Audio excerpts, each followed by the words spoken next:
Hello, hello mga kumarites! It's me again, Mami Loy.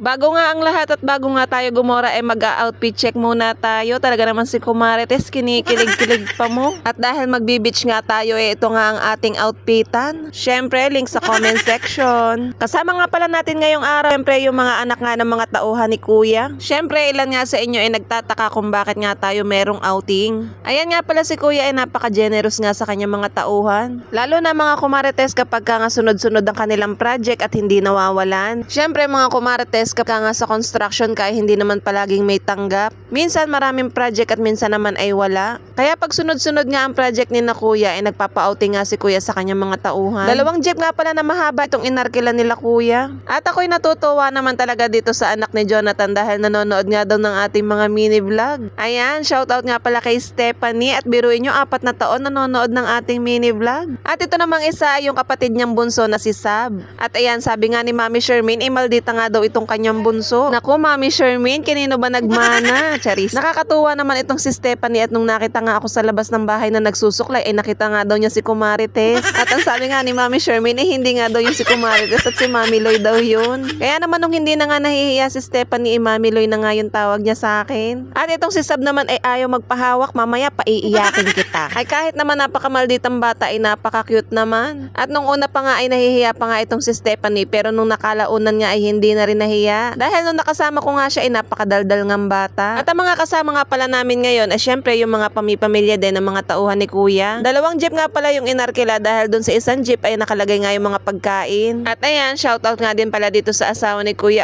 RB at sa kanyang napaka-cute na anak na bunso din. Dahil si Kuya RB nga ay hindi naman tauhan ni Kuya pero 1 call away nga yan pag tinawagan ni Kuya ay nandyan agad sa bahay. Maasahan mo din talaga kaya yung buong pamilya niya ay kasama din. Ito nga sa outing na ito entrance nga lang ang binayaran namin. At sa pagkain naman ay sagot na nga lahat ni Kuya. At ayan, kasama din nga pala namin yung aking tiyahin at si Kuya Jimmy at yung anak naman niya na si Ella ay susunod na laang daw kasama yung kanyang boyfriend na si Rick. Para naman kahit papano ay makapag-relax nga kami sa mga trabaho namin. At aba naman talaga, si Kumarites nyo, naka-shades pa nga. Pero mamaya nga itatanggalin ko rin yan dahil wala nga akong makita. At buti na nga lang at itong aking pamangkin na si Keisha ay nakasama dahil lagi na nga lang napapag-iwanan sa mga kasiyahan. Overnight nga pala kami mga Kumarites doon kaya naman madami nga kami dalang gamit. At kasama nga din pala namin yung girlfriend ng aking kapatid na si Chrislyn. Biruin nyo ha, ang layo pa nga ng kanyang pinanggalingan at sa Nueva Ecija pa nga pero nakasama nga dito sa aming outing. At syempre kasama nga din niya si Ate Michelle na kasama niya nung una siya nagpunta dito. At ayan, itong kapatid kong si Kumarites ay lagi na nga lang late at siya na nga lang ang huling inantay namin. At itong aking asawa alam na may pupuntahan nga kami ikinagabihan ngayon nag-inom-inom kaya naman ayan, hangover pa mo. At alam niyo ba mga Kumarites, nung nabubuhay pa nga yung aking na mayapang ama ay ganito nga rin siya sa kanyang mga tauhan. Kaya kaliliitan pa nga lang namin nasanay na nga rin kami sa ganitong mga outingan. Pero syempre depende naman yun kung may budget o wala. Dahil kahit yung aking namayapang ama ay gusto nga rin kasama lahat ng mga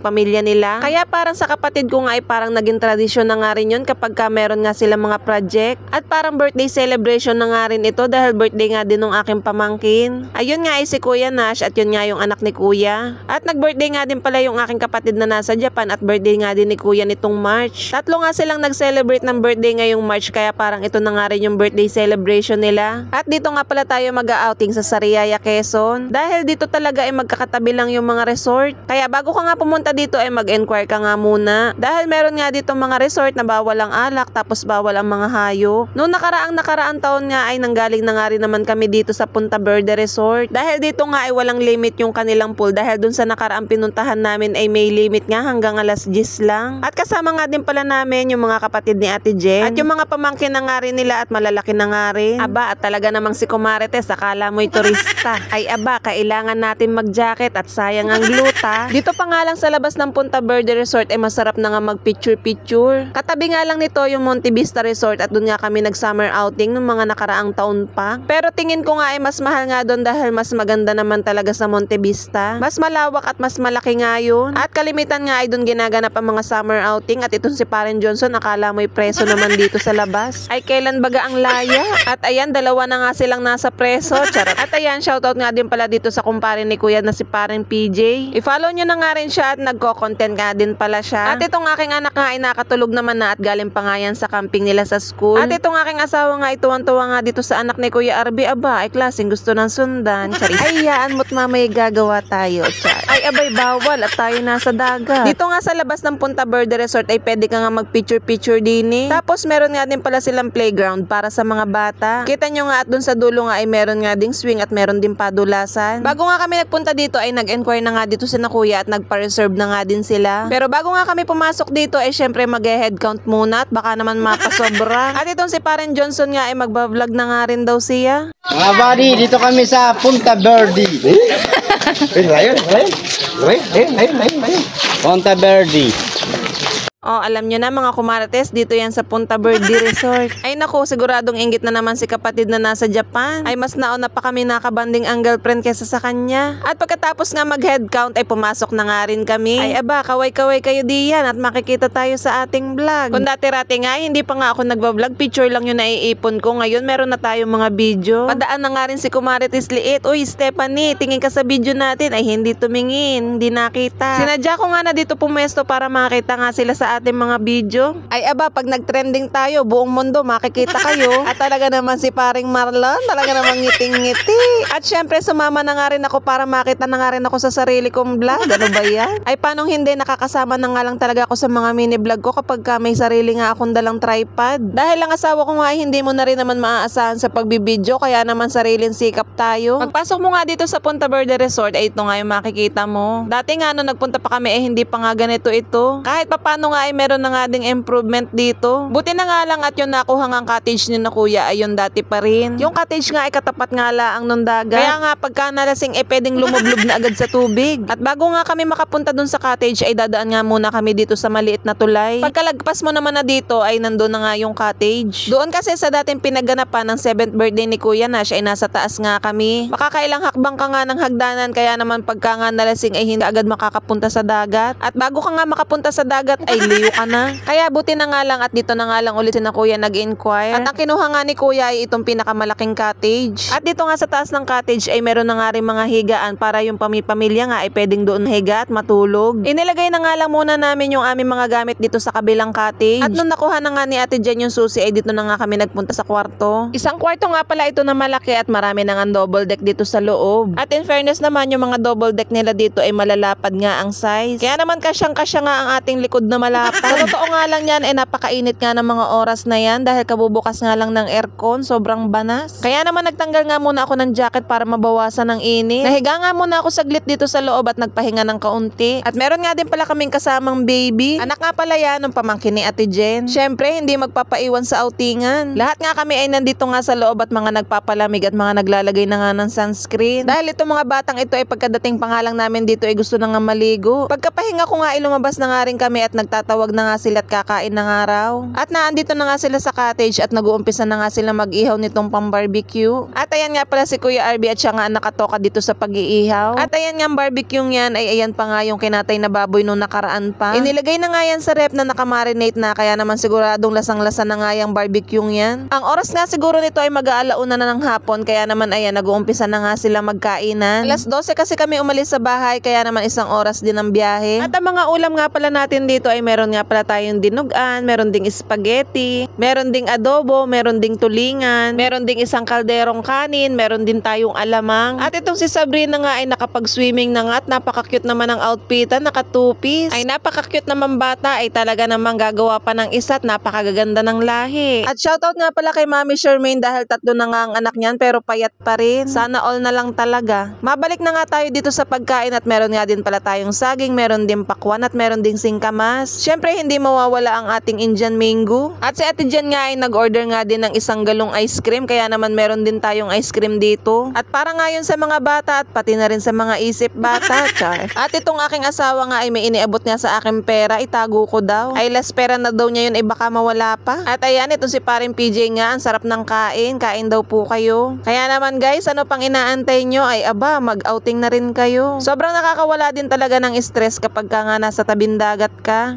At ang gusto ko nga dito ay yung medyo pahapon na para hindi na masakit sa balat ng init. Dahil lahat nga sila ay kumakain na ay nakigulo na nga rin ako sa kanila. Hay Diyos ko, napakahaba ng vlog na to. Ang sakit na nalalamunan ko pag voice over. Pero dahil gusto ko nga ay may mapanood kayo, kaya naman go Rebels pa rin. Sa totoo lang mga kumarites, kapag ka nga ganitong mahaba ang vlog ay minsan ay wala na nga akong masabi. Kaya minsan ay 6 minutes lang yung pinipili kong oras para naman hindi ganong kahaba. At dahil pag 6 minutes pataas nga yung vlog ay napakahirap nga din i-upload sa Facebook. Kaya naman pagka wala akong upload sa Facebook ay makikita nyo nga itong vlog ko na to sa YouTube channel ko. Dahil sa YouTube nga ay okay nga lang kahit napakahaba pa ng iyong vlog. Kaya nga mga kumarites, mas nauna akong mag-upload sa aking YouTube channel kaysa sa Facebook. Kaya nga mga kumarites, kapag ka nga manonood kayo ng aking mga mini vlog ay doon nga muna kayo magpunta sa aking YouTube channel. Dahil mas nauna nga ako doon mag-upload. At ayan, si parang Yokpi nga ay nag-BL pa nga para makasama nga din dito sa ating outing. Dito nga sa kabilang cottage ay wala pang tao, kaya naman doon nga sila nakatambay. Pero mamayang hapon nga ay may tao na nga rin dyan, kaya naman mamaya ay aalis na nga rin kami dyan. Pero dito nga sa nirent nga ni Kuya na cottage ay dito nga yung mas malaki. Kaya alam nyo na, mas malaki nga rin ang rent. At ito mga batang ito nga ay nagpunta na nga dito at kagagaling laang sa swimming. Kaya ang sabi nga namin ay magsikain nga muna sila at tanghali na. Ang sabi ko nga dito sa aking anak ay kumain na nga siya at ang kinakain nga ay itong chichirya. Napakasarap nga kumain lalo na kapag ganito ang view na makikita mo. Pagkatapos ay ganitong mukha ang makikita mo. Ay siya, mukhang tutubi.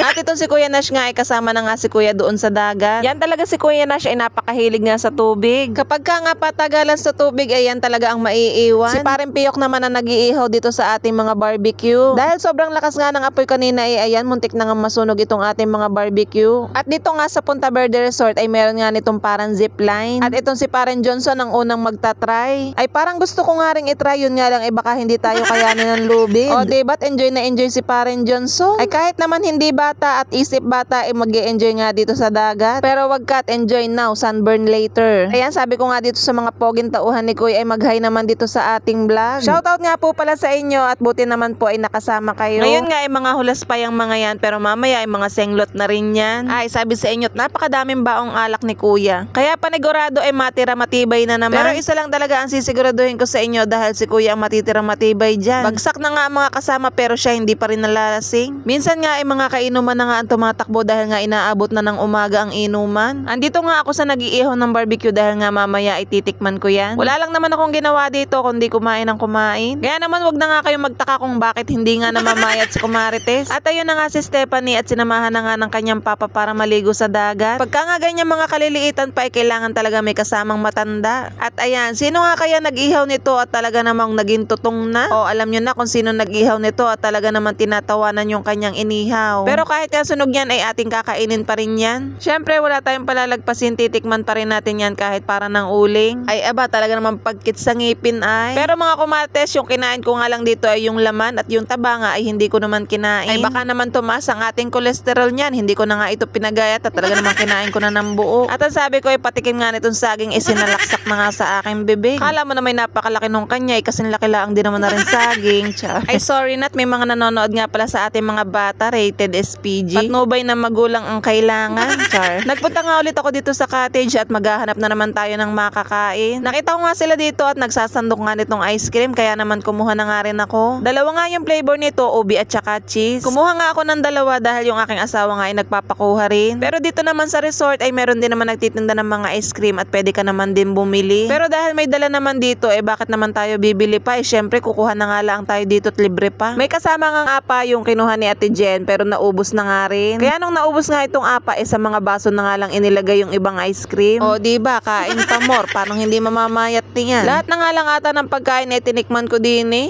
Ay katitikim ng katitikim ay nabusog na nga rin. At yung kanina palang iniihaw ay liempo pala yun at ito na nga yung barbecue. Nung maluto na nga ay nagpakuha nga ako ng isa dito sa akin darling dahil titikman ko dahil mukhang masarap. Okay naman na nga ang pagkakaluto at hindi naman nasunog. Yun nga lang ay kakatapos ko nga lang kumain ng ice cream kaya naman nung tinikman ko nga ay sadya namang nangilo ang aking ngipin. Pero wala nga ngilong-ilo kahit mainit ay aking kinain. Sadya lang ikay matakaw. Ay bakit ba sadya talaga masarap kumain itong barbecue lalo na kapag purong laman. Wala naman na sa bokabularyo natin ang pagdadayet kaya naman kain lang ng kain. At ito na nga yung mga pamangkin ni Ate Jen at sobrang bilis ng panahon, ang lalaki na nga at binatat dalaga na sila. Inabutan ko pa nga kaliliitan ng mga batang yan. Maya-maya ngay nakita ko nga si mother na tinatapon yung balat ng manok. Sabi ko ngay di ini, dinit aking kakainin at sayang. Talagang umiral lang ang katakawan. Yan pa naman si Mudra talaga namang napakasela niyan pagdating sa pagkain. Hindi mo nga yan mapapakain ng matataba lalo na yung mga matatamis. Dahil nataas nga ang kanyang sugar kaya naman iniiwasan na nga niya yung mga sobrang tamis at sobrang matataba. Ako nga lang ata yung mataba na hindi maiwasan, charis. Sobrang struggle nga ni Kuya RB dito sa pagtatanggal ng mga karne dahil nga frozen pa. Bukod nga sa liempo at barbecue meron nga din tapang manok. At dahil frozen pa nga yung ibang manok ay nung inihaw nga ay hindi pa nga luto yung gitna. Magpapahindag-hindag nga lang muna ako at maglalakad-lakad dito sa tabi ng dagat.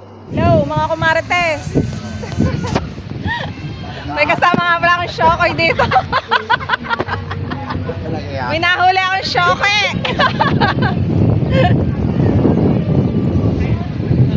So ayan guys, nandito tayo sa Ponte Verde. Mamaya ka naliligo anak ha. Magtampisaw ka na lang munang gayan. Kumain ka ng kumain doon. May ice cream doon. Nandoon sa bag. Mamaya ka na mag-cellphone. Darling, ano, naligo ka na? Basa ka na? Gagayak ka? Oo. Meron ditong parang zip line. Magagayak ka nga? Oh, may lovebirds doon, oh. May lovebirds. So ayan mga kumarites, sabi ko nga ay magsitalon nga muna itong mga batang ito para may maitransition naman kami. Yung iba nga dito ay siguro nakita nyo na nga sa reels ko. At dahil sobrang haba na nga nito at nauumay na nga ako mag voice over, puputulin ko nga muna itong vlog na to. Abangan nyo na nga lang yung mga susunod pa nating vlog dahil hindi pa naman to natatapos din at may susunod pa. O siya, hanggang dito na lang muna. Thank you for watching. Bye!